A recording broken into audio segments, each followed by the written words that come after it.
안녕하십니까, 레필입니다. 6월 13일 두산 에너빌리티 보도록 하겠습니다. 먼저 증시 보겠습니다. 코스피 3.5% 하락했고요. 코스닥은 4.7% 하락했습니다. 오늘은 굉장히 크게 증시가 무너지면서 하락을 했고요. 우리나라 증시뿐만이 아니고 미국 증시, 유럽 증시, 그리고 니케이, 상해종합 모두 크게 하락을 했습니다. 어제도 말씀드렸다시피 미국의 이제 FOMC가 곧 다가오고 있고요. 거기에 대해서 이제 0.5%씩 금리 인상을 진행을 하고 있었는데 0.5%도 이제 부족하다. 그래서 0.75까지 금리 인상을 속단할 수도 있다라고 이 관측이 나오면서 시장 전체가 크게 지금 하락을 하고 있습니다. 그 자이언트 금리 인상이라고 얘기하는 0.75%가 괜히 나온 것이 아니고 지금 0.5%씩 올리는데도 불구하고 이 물가라든지 그런 유가라든지 그런 것들이 잡히지가 않고 있습니다. 그래서 유가도 지금 국제 유가가 지금 120달러를 넘어섰고요. 지금 10년 동안 거의 최고가에 위치를 하고 있습니다. 그래서 모든 물가가 지금 치솟고 있고요. 여러분들도 아마 체감을 하실 겁니다. 지금 식료품이라든지 기름값이라든지 모든 것들이 지금 다 치솟으면서 굉장히 좀 위험한 그런 움직임이 나오고 있습니다. 자, 그래서 굉장히 지금 이 주식 시장뿐만이 아니고 비트코인 시장 그리고 부동산 시장 모두가 타격을 좀 받고 있는 상황입니다. 제일 크게 우려되는 것은 금리 인상으로 인해서 이제 돈이 급하게 또 이제 회수가 되고 있는 상황이고요. 거기에 대해서 경기 자체가 침체가 될 수 있는 그런 모습입니다. 그래서 물가도 올라가고 경기도 침체되고 그래서 진퇴양난이죠. 이렇게 되면 정부 차원에서도 시장 차원에서도 지금 어느 방향으로 딱 한 방향으로 가기가 어렵기 때문에 어떤 하나는 분명히 포기를 해야 되는 상황이 올 수밖에 없다는 겁니다. 그래서 스태그플레이션이라고 그걸 얘기를 하는 거고요. 장기 침체가 되기 전에 지금 금리 인상을 빠르게 진행해서 물가부터 한번 잡아보자라는 그런 전략인 것 같습니다. 그래서 위험 시장이 그죠? 위험성 자산이 빠질 수밖에 없는 그런 상황이 지금 벌어지고 있는 것이고요. 특히나 이제 국제 유가를 보았을 때 국제 유가가 지금 120달러라고 제가 말씀을 드렸고 최대치로 땡겨 보았을 때는 지금 이제 2005년대 이때 이제 조금씩 올라가면서 이때 한번 피크를 찍었습니다. 피크를 찍고 이제 쭉 떨어졌는데요. 이때가 이제 금융위기 그때 이제 진행되고 나서 쭉 떨어졌는데 지금도 마찬가지입니다. 유가가 굉장히 급하게 올라가고 있고 거기에 대해서 지금 금융위기가 올지 안 올지는 모르겠지만 굉장히 피크점으로 지금 다가가고 있다라고 판단이 되는 것이고요. 분명히 이제 자동차도 기름을 더 이상 사용하지 않는 전기 자동차, 수소 자동차로 이동을 하면서 기름값이 그렇게 기름이 그렇게 수요가 크지도 않을 텐데 어떤 이제 그냥 시장에 대한 불안감으로 이렇게 치솟는 그죠? 급등을 해버리는 그 공급도 이제 공급망이 좀 차질이 생기니 급등을 해버리는 그런 상황이 지금 벌어지는 겁니다. 그래서 우리가 생각하기에는 단순하게 10% 20% 올랐다라고 생각할 수도 있겠지만 이게 10% 20%가 올라가면서 그 시장에 미칠 수 있는 영향이 굉장히 클 수 있거든요. 그래서 그러고 이 브렌트유처럼 지금 이렇게 가격이 거래가 되고 있습니다. 그래서 일정 그 마지노선이 있을 텐데 분명히 이 거래하는 그 투자자들도 세력들도 이런 가격대에 민감하게 지금 아마 기계적으로 움직이고 있을 겁니다. 자, 그래서 무엇이든 이렇게 급하게 좀 올라가거나 떨어지고 하면 상당히 이제 시장의 타격이 크거든요. 그래서 이런 움직임은 결코 좋지 않다. 그래서 우리나라 증시도 당연히 무너졌고요. 그래서 오늘 코스닥이 거의 5% 가까이 떨어지면서 시작부터 끝까지 그냥 밀리면서 진행이 되었습니다. 그래서 우려하던 대로 이제 일봉 하단 라인이 깨졌고요. 오늘 60일선을 채 넘지 못한 채로 그대로 밀려버렸습니다. 그래서 오랫동안 이렇게 바닥을 다져오다가 한번 이렇게 바닥이 뚫리는 경우에는 이런 식의 좀 큰 하락이 나올 수 있기 때문에 조심을 해야 된다라고 말씀을 드렸고요. 만약에 이렇게 진행되었을 경우에는 저는 2400포인트까지 충분히 코스피가 떨어질 수도 있다라고 좀 보고 있었습니다. 그래서 이번에도 좀 그렇게 진행되는 분위기인 것 같고요. 월봉 라인도 지금 거의 뭐 떨어졌습니다. 거의 다 떨어졌고요. 그래서 코로나가 터지고, 네, 요때도 이제 증시가 한번 고점을 찍고 떨어지고 이제 횡보를 하던 그 방향에서 코로나가 터지면서 쭉 떨어졌단 말이죠. 근데 이제 코로나에 대한 위기감으로 그 시장에서, 네, 금리를 계속 인하를 하고 초저금리 시대를 펼치면서 무리하게 이제 시장에 돈을 풀었단 말이죠. 왜냐하면 이때까지 이렇게까지 급속하게 전염병이 퍼지고 글로벌 경기가 타격을 받았던 적이 없었기 때문에 무리하게, 네, 돈을 풀었고요. 근데 그 돈이 공교롭게도 실물 경기에 들어가기보다는, 왜냐하면 이제 사람들이 이제 공포감으로 이제 집 밖으로 나가지 않는, 그죠? 아주 소극적인 경제 활동을 펼치다 보니까 오히려 이제 그 돈을 풀어놨더니 다 이제 시장으로 이렇게 들어가면서, 위험자산 시장으로 들어가면서 말도 안 되는 이제 상승이, 네, 상승장이 나왔다는 겁니다. 그래서 이미 이제 이전 고점도 상당히 이제, 네, 높이 올라갔다가 떨어졌는데 요때까지만 하더라도 이 이상 2배 이상으로 지금 치고 나갈 거라고는 아무도 알지 못했을 겁니다. 그만큼 이제 유동성 자금이 이 시장에 들어오면서 영향을 상당히 많이 미쳤고요. 근데 지금 보시면은 거의 뭐 전고점 아래로 지금 주가가 그대로 낙하를 했습니다. 근 이제 1년 동안 주가가 하락을 하면서 이렇게 떨어졌고요. 자, 그러면 전체적으로 보았을 때는 이 코스피라는 종목이, 그 지수가 평균적으로 위치했던 그 밴드는 2000 초반대입니다. 네. 그리고 이때 이제 반도체 사이클과 함께 좀 상승을 했었고요. 그래서 많이 올라봤자 이제 이런 구간이었는데 지금 이제 그 아래로 다시 들어왔단 말이죠. 그래서 2400선도 상당히 이제 글로벌 증시가 폭락을 한다면 떨어질 수 있는, 그죠? 이게 유동성 자금에 의해서 크게 버블처럼 올라갔던 그런 지수일 수도 있다라고 좀 생각을 합니다. 뭐 당연히 요때와 요때는 이제 산업 그 크기가 많이 달라졌기 때문에 좀 더 이제 평가를 높이 받을 수 있겠지만, 확실히 아직까지도 하락에 대한 여분이 좀 남아있다, 그렇게 볼 수 있습니다. 그래서 지금 뭐 증시 전체가 이렇게 하락하는 장에서는 크게 우리가 손을 쓸 수가 없습니다. 이미 이제 뭐 하락을 시작했다면, 네, 거기서 이제 빨리 끊어서, 네, 좀 지켜보든지 아니면은 좀 길게 가져가든지 그 둘 중 하나로 가셔야 됩니다. 그래서 지수가 상당히 이제 고점 대비해서 많이 떨어졌기 때문에 저는 그래도 이제 저점이 지금 내려온 것보다는 덜 내릴 거라고 생각을 하고 있고요. 많이 내려봤자 뭐 2400선, 2300 후반대 정도? 네, 그 정도라고 좀 생각을 하고 있는데요. 어, 분명히 이제 하락이 깊다면 상승폭도 어느 정도 나와야 하는 그 시점인데, 지금 보시면은 계속 그냥 반등 없이 떨어지고 있는 추세입니다. 그래서 그게 좀 무섭기도 하고요.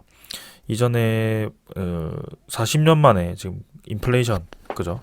그런 또 특이한 상황이 나왔기 때문에 이게 아무래도 돈이 많이 풀리기도 했지만 우크라이나 러시아 전쟁으로 인해서 지금 이 글로벌 공급선이 막히면서 지금 이런 좀 사태가 벌어진 것 같습니다. 그래서 저렇게 이제 금리 인상을 빠르게 진행했을 때 또 다가올 수 있는 그런 부작용들이 분명히 있을 거고요. 그런 것들에 대해서도 우리가 조금은 조심을 해야 되겠다. 그래서 굉장히 이 시장이 작년도 그렇고 올해도 그렇고 쉽지 않은 장인 것 같습니다. 지금도. 그래서 올해도 전망이 굉장히 좋지 않은 것 같고, 거기에 대해서 좀 마음을 단단히 먹고 좀 지켜보셔야 될 것 같습니다. 투자자 수급을 보게 되면은, 네, 외국인 투자자 또 매도를 했고요. 지금 뭐 7일 연속 매도를 했습니다. 근데 거의 규모 자체가 3조 가까이, 네, 외국인 투자자가 또 쏟아냈고요. 외국인 투자자가 다시 들어와줘야, 혹은 뭐 기관 투자자가 좀 매수를 해줘야 이렇게 증시에 활기를 띨 텐데 지금은 전혀 그런, 네, 움직임조차도 없습니다. 그래서 굉장히 힘든 장이고요. 2500선도, 네, 내일 추가로 하락한다면 깨질 수 있는 그런 위치고요. 코스닥도 마찬가지 바닥 라인 강하게 돌파는 하지 않았지만 결국에는 지금 바닥 라인 근처, 그죠? 조금 더 하락을 한 것 같네요. 종가 기준으로는. 그래서 이렇게 바로, 네, 2번 만에 내려가 버렸고요. 월봉도 마찬가지 쭉 떨어져서 아직까지는 코스피보다는 확실히 추세 라인이 살아있긴 하지만 여전히, 네, 코스닥도 불안합니다. 네. 뭐 수급 자체는 외국인 투자자가 좀 매수를 했습니다만, 네, 별로 좋은 움직임은 아니고요. 이때까지 많이 팔아왔기 때문에. 그래서 코스피, 코스닥 전체, 그리고 해외 글로벌 증시 전체가 좀 이렇게 빠지고 있는 분위기이다. 그래서 이럴 때일수록 너무 공격적인 투자보다는 조금 여유를 가지면서 네, 지켜보는 투자가 맞다라고 보여지고요. 네, 조금 시간이 걸릴 수도 있을 것 같습니다. 이 분위기 자체가 반전이 되기에는 시간이 꽤나 필요할 수 있을 것 같다라는 생각이 좀 듭니다. 그리고 환율 자체가 지금 8원 올라가지고 1288원까지 또 이렇게 치솟았고요. 지금 월봉 자체는 또 이제 고점 그냥 지붕을 뚫어서 네, 그대로 밀어 넣어 버렸습니다. 요런 라인 밴드를 밀어 넣었고요. 그래서 상단 라인이 지금 꼬리 부분에 있지만 추가로 치솟는다면 1300원 이상 치고 나갈 수 있는 그런 분위기이다. 네, 그래서 항상 말씀드리지만 저렇게 오랫동안 받쳐오던 지지 라인이라든지 오랫동안 벽을 치던 그런 저항 라인이 뚫렸을 경우에는 좀 강하게 치고 나가는 경향이 있더라라는 것을 네, 알고 계셔야 될 것 같습니다. 그래서 이 1300원 라인이 뚫리는지도 좀 조심을 해서 지켜봐야 될 것 같고요. 환율이 좀 조정을 받는 듯 하면서 그대로 V자로 네, 2일 만에 지금 그대로 고점 부근까지 다 회복을 해버린 상황입니다. 그래서 환율이 계속 올라갈수록 우리나라 증시는 메리트가 떨어진다는 것을 계속 강조를 드렸기 때문에 다들 잘 아실 거라고 생각을 하고요. 그 다음에 지수 선물 보시면은 미국 증시 오늘도 큰 폭으로 네, 좀 하락을 하고 있습니다. 선물 지수가 나스닥 선물은 지금 3% 이상 또 하락을 하고 있는 상황이고요. 유럽 증시도 네, 지금 뭐 2% 이상 3% 가까이 하락을 하고 있습니다. 그래서 글로벌 증시 전체가 이렇게 무너지면서 네, 좋지 않은 분위기고요. 암호화폐도 비트코인도 지금 3천만 원을 위태롭게 지지를 하고 있고요. 채권 수익률도 3.28%. 채권 수익률이 급등을 하면 좋지 않다라고 말씀을 드렸고요. 지금 채권 수익률이 다시 급등을 하기 시작했습니다. 고점을 한번 뚫었기 때문에 전고점을 뚫고 올라갔기 때문에 이 고점 라인을 그대로 뚫어버렸다는 것 자체가 시장이 굉장히 충격을 받을 수 있다라고 말씀을 드리고 싶고요. 국채 금리가 올라가면 이제 국채 시장에 대한 메리트가 커지기 때문에 그런 큰 투자자들은 당연히 국채 시장으로 빨려 들어가게 됩니다. 안전하기도 하고요. 그래서 그런 것들을 생각했을 때는 위험 자산이 계속 좋지 않은 방향으로 진행될 가능성이 크다라고 말씀을 좀 드리겠습니다. 자, 그래서 지금 어떻게 대응을 해야 되느냐. 네, 이런 시장의 흐름이 이제 이해가 되는데 어떻게 대응을 해야 되느냐가 질문일 수 있죠. 여러분들에게는. 근데 뭐, 네, 결국에는 이 경제 자체가 하향만 겪을 수도 없고 상향만 겪을 수도 없습니다. 그래서 일종의 사이클을 가지고 움직이기 때문에 누구에게는 이런 사이클이 기회가 될 수 있습니다. 분명히. 그래서 이런 사이클을 이용을 해야 되고요. 지금도 뭐 환율이 꽤나 많이 그 저점 대비해서 많이 올라왔기 때문에 사실 여기서 이대로 쭉 뭐 1600원까지 이렇게까지 치솟는다는 좀 무리가 있어 보이고요. 어느 정도 이제 조금 더 올라갈 것 같긴 하지만 분명히 이제 이 환율을 좀 유지를 하더라도 시장에 대한 조치로 인해서 이 환율이 떨어질 가능성도 충분히 있습니다. 그게 뭐 내년이 됐든, 네, 그 후년이 됐든. 그래서 결국에는 이렇게 떨어지는 방향이 될 거고요. 증시도 거기에 맞게 또 반등을 하는 시장이 분명히 찾아오게 될 겁니다. 그래서 저는, 네, 분명히 이제 그 사이클이 돌아온다면, 올라갈 수 있는 종목들은, 올라갈 수 있다라고 보여지고요. 지금 이제 하락 초입기가 아니기 때문에 지금 이미 하락이 꽤나 진행이 된 그런 시장입니다. 그래서 하락이 지금부터 시작한다는 라기는 보기 어렵고요. 이미 그런 좋지 않은 경제 상황에 대해서 코스피도 지금 고점 대비해서 거의 30% 가까이가 하락을 한 상황이기 때문에 추가로 뭐 10% 정도 더 하락을 하더라도 지금은 하락에 대한 초입기가 아니다. 그래서 한 중반 이상으로 지금 네, 하락이 들어왔기 때문에 저는 계속 장기적으로 하락을 한다라고 보기에는 조금 어렵다라고 생각을 합니다. 그래서 분명히 이제 좀 하락이 끝나고 나면 이런 10% 정도의 반등, 뭐 혹은 이렇게 횡보하는 장이 이어질 거고요. 네, 이때까지 그래 왔거든요. 그래서 다시 한번 경기가 또 호황이 된다면 이런 식의 또 큰 상승장이 찾아올 것입니다. 그래서 그런 것들을 사이클을 가지고 충분히 천천히 좀 대응을 하시면 될 것 같고요. 좀 마음의 여유를 가지고 항상 신용 투자는 하지 마시고요. 지금 신용 투자는 정말 이제 악재가 됩니다. 그래서 좀 가볍게 본인이 감당할 수 있을 만큼 투자를 하시는 게 맞고요. 혹여나 좀 많이 들어가 있더라도 추가적인 그런 금액을 더 넣기보다는 조금 현금 보유를 하시면서 지켜보는 것도 좋을 것 같습니다. 자, 오늘은 그래서 이 정도로 증시 리뷰를 좀 길게 여느 때보다 좀 길게 말씀을 드렸고요. 시장 상황이 워낙 좋지 않다 보니까 종목보다도 사실 증시에 대한 흐름이 지금 더 중요한 그런 시점인 것 같습니다. 그래서 이런 증시 분위기가 좀 반전이 되어야 올라가는 종목들도 올라갈 텐데 조금은 우려스러운 점도 있어서 이렇게 상황 자체를 좀 전달을 드리고자 길게 말씀을 드렸습니다.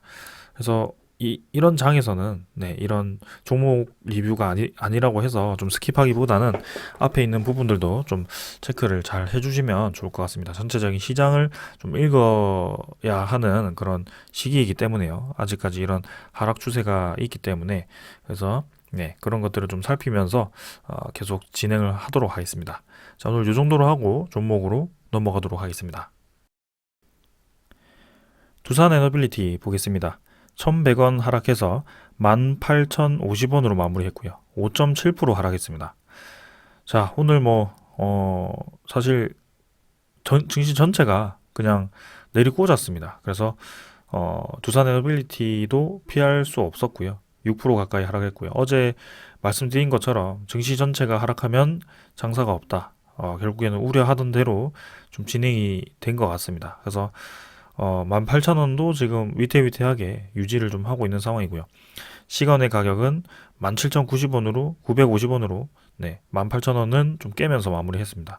크게 의미는 없지만 일단 일별 거래량은 600만 주로 어제보다 증가했지만 크게 많지 않았습니다. 그래서 이게 그냥 하락을 두산에너빌리티가 좋지 않아서 그냥 쏟아낸 거라기보다는 그냥 종목 자체에 대한 기계적인 매도였습니다. 그래서 증시 전체에서 빠져나가다 보니까 기계적으로 때린 거고요.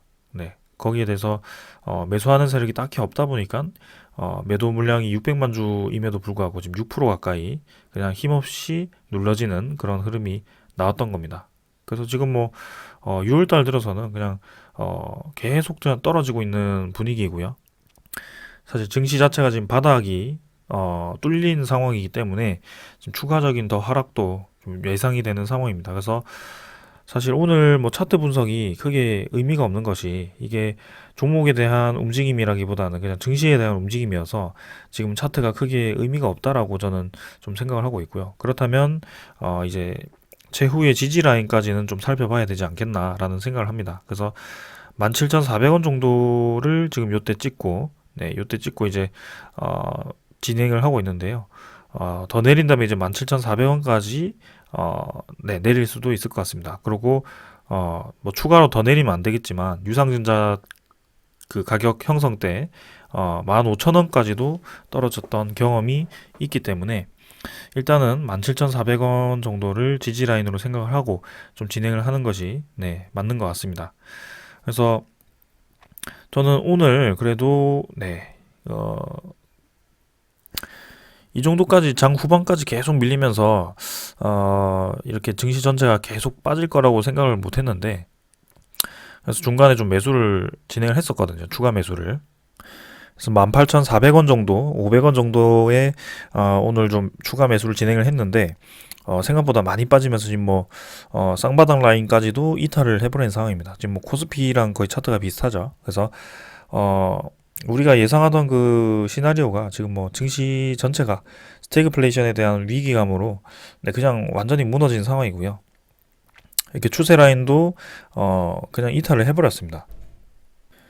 그래서 수렴 패턴이 많이 오랫동안 완성이 되었었는데 거기에 대한 지금 의미가 없는 그런 음봉이 나와버렸고요. 거래량도 크게 터지지 않고 지금 떨어졌기 때문에 증시 분위기가 반전이 된다면 당연히 이때처럼 음봉을 잡아먹는 양봉이 나오면서 좀 이제 올라갈 수 있는 여지는 있습니다. 근데 좀 걱정되는 것은 이제 이 증시에 대한 하락 자체가 일시적인 분위기가 아니라 지금 금리 인상에 대한 빅스텝 금리 인상을 넘어서 자이언트 금리 인상에 대한 그런 위기감으로 전체적인 시장이 빠지고 있는 상황이다 보니까 당분간은 하락이 좀 지속될 수도 있다. 시장 전체에 좀 하락이 지속될 수도 있다라는 생각이 좀 들고 있고요.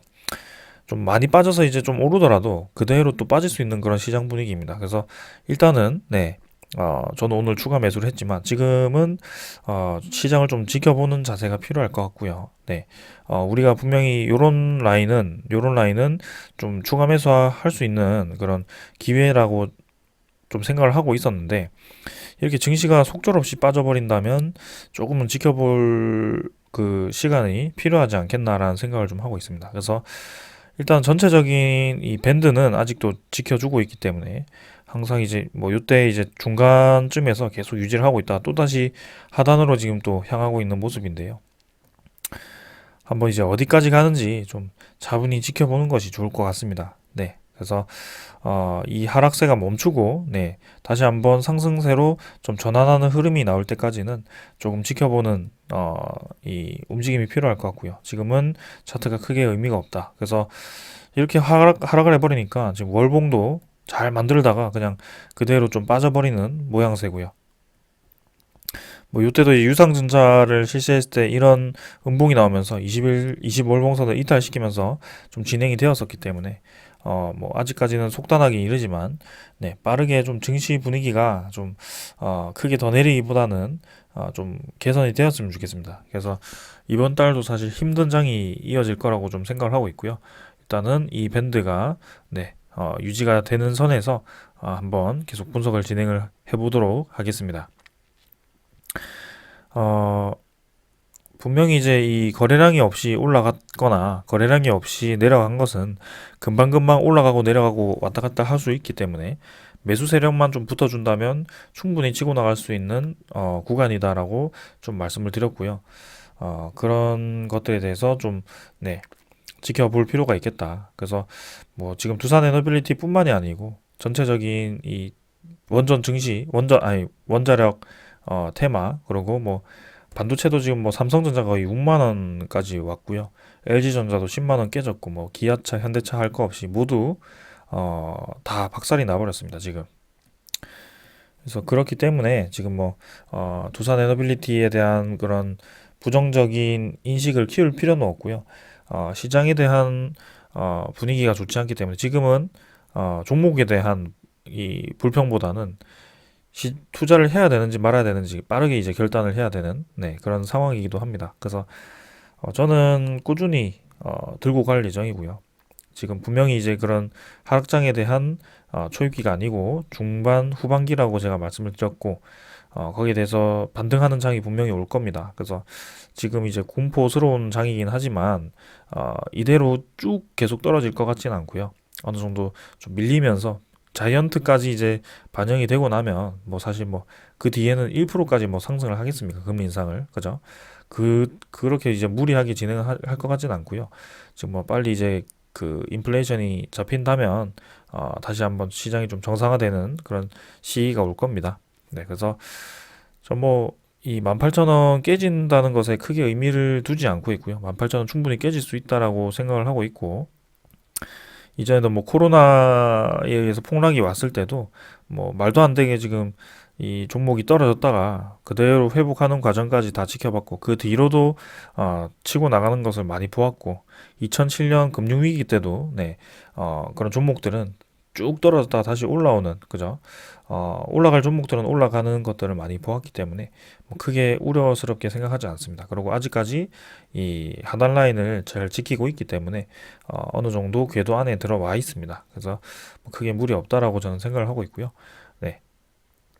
다시 한번 당부를 드리지만 조금 길게 긴 템포로 이번 하락장을 좀 접근을 하셔야 투자를 좀 마음 편하게 그죠? 스트레스 받지 않고 진행을 할 수 있을 겁니다. 지금 뭐 두산 에너빌리티를 빨리 손절해버리고 다른 종목으로 돈을 벌어야지라고 생각을 하신다면 큰 오산입니다. 그때는 그래서 두산 에너빌리티를 만약에 팔고 자르고 지금 손실이 크지 않아서 자르고 나간다라고 하신다면 그냥 주식 투자를 잠깐 쉬시고 투자 자체를 쉬시고 지켜보는 게 관망하는 것이 좋다라는 것을 말씀을 드립니다.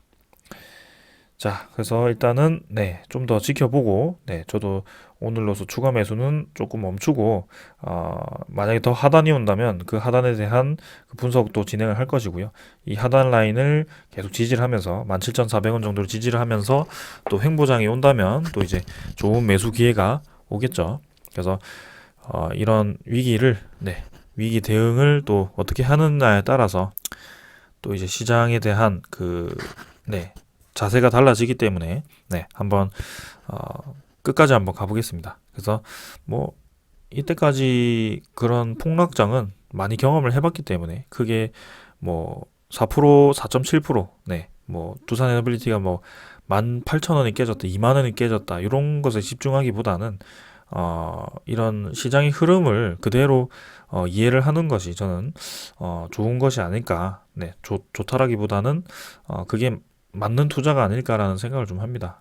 그래서 흐름을 거스르기보다는 한번 흐름을 한 사이클을 쭉 타고 왔다 갔다 이제 해보고, 거기에 대해서 그런 흐름 자체를 이용할 수 있다면 앞으로도 계속 그 돈을 벌 수 있는 투자자가 되지 않을까, 그런 생각을 좀 해봅니다. 그래서 뭐 사실 많이 떨어져서 속상하신 분들이 많으실 것 같고요.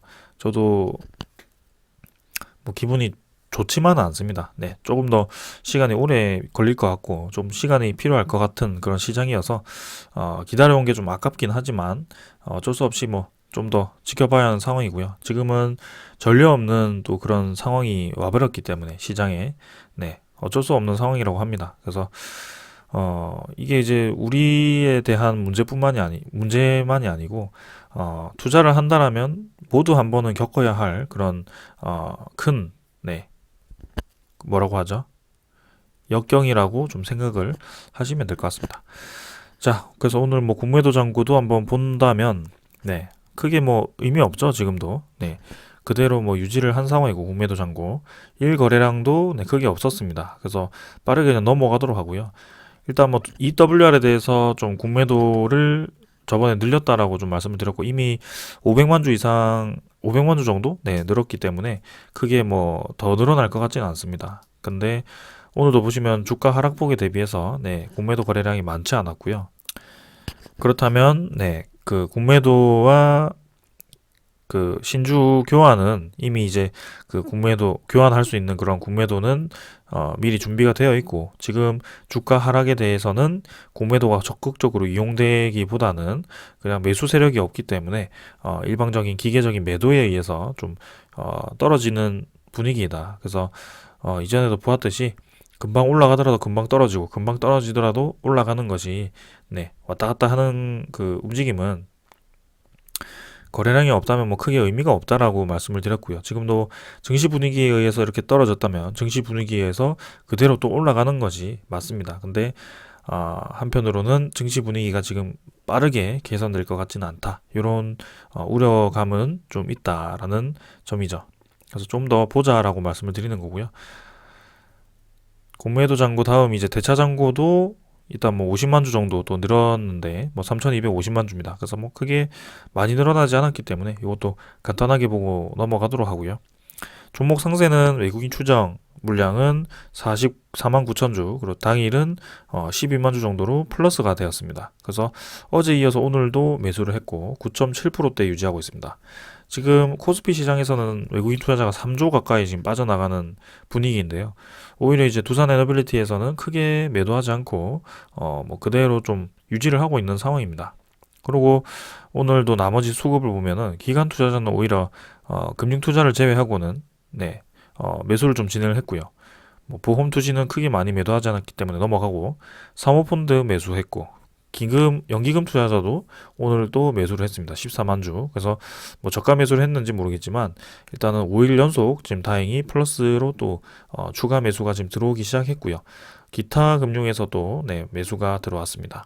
뭐 크게 의미는 없지만 그래도 외국인 투자자 플러스였고 기관 투자자도 플러스였습니다. 그래서 사실상 오늘 뭐 6% 정도 하락을 했지만 개인 투자자만 좀 빠져나간 매도가 되는 그런 움직임이었고요. 아마도 손절매 물량이 아닐까 그런 생각을 합니다. 그래서 이렇게 시장이 뭐 막 쏟아내면서 어떤 한 세력이 악재가 떠가지고 막 쏟아내면서 눌리지 않는 한은 금방 이런 증시 따라서 하락한 것은 또 회복할 수 있기 때문에 저는 크게 무리가 없다라고 생각을 합니다. 그래서 그냥 시장의 흐름만 좀 이해를 하시면서 지켜보시면 될 것 같고요. 두산 에너빌리티가 절대 나빠서 떨어졌다라고 보기는 힘듭니다. 자, 그래서 우리가 계속 봐오던 거 그대로 지켜보는 것이 좋을 것 같고요. 우리가 왜 두산 에너빌리티에 투자를 했는지, 앞으로 왜 두산 에너빌리티가 올라갈 거라고 생각을 하는지, 거기에 대해서 이 세계적인 트렌드와 그 다음에 기업에 대한 기술력, 그리고 그런 재무적인 이슈들을 좀 파악을 하고 계셔야 될 것 같습니다. 그래서 그중 하나 제일 큰 이슈가 이제 원전 이슈고요. 원전 산업이 이제 다시 살아나기 시작했다는 것이 중요한 이 포인트고요. 이번에 이제 뉴스가 나온 것은 신한울 1호기가 이제 6월 9일에 최초 개통 연결에 성공한 것으로 알려졌고요. 그래서 신규 원전 및 이제 가동 중단 원전의 가동 재개가 이 하나둘씩 이제 시작이 되었다. 그래서 우리나라의 내수 시장이 서서히 이제 부활을 하기 시작했고요. 개통 연결이긴 하지만 다시 한번 이렇게 국내 원전 시장이 활발하게 지금 움직이고 있는 것은 분명히 의미가 있다라고 생각이 되고요. 그리고 신한울 1호기가 이제 국내 27번째 원전이고요. UAE에 수출한 APR 1400 노형이라고 합니다. 근데 이게 의미가 있는 것은 수출 계약을 따내기 위해서 노력 중인 체코 원전의 참조 발전소라고 하고요. 참조 발전소라고 하는 것은 이제 이 원전 발전소에 대해서 모델을 납품하는데 그 모델이 검증된 모델인지 어떻게 이제 증명을 해야 되잖아요. 근데 우리나라에 특히 이제 국내 원전 건설을 많이 진행을 했었기 때문에 거기에 대해서 우리나라 원전 모델을 원전 모델로 검증을 하겠다라고 얘기를 한 겁니다. 그래서 참조 발전소라고 얘기가 된 거고요. 이렇게 이제 성공적으로 개통 연결에 성공을 하면서 이제 전기를 생산한다면 아무래도 체코 원전 사업에 대해서 더 유리하게 작용할 수 있을 거라고 생각을 합니다. 그리고 이제 앞으로 지을 이제 신구리 3, 4호기도 APR 1400이고요. 앞으로 이제 신한울 3, 4호기도 1400으로 이제 공사를 진행할 예정입니다. 그리고 폴란드 원전도 그렇고요. 사우디 원전도 그렇고 계속 이제 1400 모델이 사용될 건데 그게 이제 미국의 그 원천 기술이 있기 때문에 웨스팅하우스와 이제 협력, 웨스팅하우스에 대한 그런 뭐 매각설도 있지만 뭐 우리나라가 이제 웨스팅하우스를 매수를 할지 인수를 할지 아니면 웨스팅하우스와 또談판을 통해서 다른 쪽에 이제 매각이 되더라도 협력을 할 수 있는 그런 연결고리가 있을지 그런 것들도 주목을 좀 해야 될 것 같고요. 일단 시장 자체는 원전 시장은 뭐 1,000조 원 가까이라고 저번에도 말씀을 드렸고 지금 신규 건설 예정 그 다음에 건설 중인 원전이 지금 지어져 있는 원전 개수만큼 진행이 될 겁니다. 그래서 앞으로 20, 30년 동안은 계속 이제 원전 시장이 커질 수밖에 없고요. 거기에 대해서 유일하게 지금 주기기 우리나라에서 주기기를 공급하는 기업은 두산 에너빌리티고 SMR의 최초 지금 기자재 납품은 두산 에너빌리티가 될 겁니다. 그래서 그런 입장에서는 당연히 저는 시간이 지나면 결국에는 가치를 인정받을 수밖에 없다라고 생각을 하고 있고요. 뭐 지금 증시가 좀 많이 떨어져서 눌려지긴 했지만 증시도 지금 떨어진 지 거의 1년째가 되었고 뭐 앞으로 추가적인 하락이 있더라도 크게 진짜 뭐 코스피가 망하지 않는 이상 전 세계 시장이 진짜 망하지 않는 이상은 어느 정도 내리다가 반등을 하지 않을까 그런 생각을 좀 하고 있습니다. 그래서 저도 과감하게 추가 매수를 좀 진행을 하고 있는 거고요. 일단은 그래서 오늘은 요 정도로 좀 말씀을 드리고 계속해서 좋은 소식은 있는데 시장이 따라주지 않아 주가가 좀 반대로 가고 있는 상황입니다. 그래서 좀 답답하긴 하지만 우리가 분명히 노림수를 가지고 지금 투자를 하고 있고 그 노림수를 가지고 계속 지켜보고 있는 거고요. 그동안 기다려왔던 이유가 있잖아요. 그죠?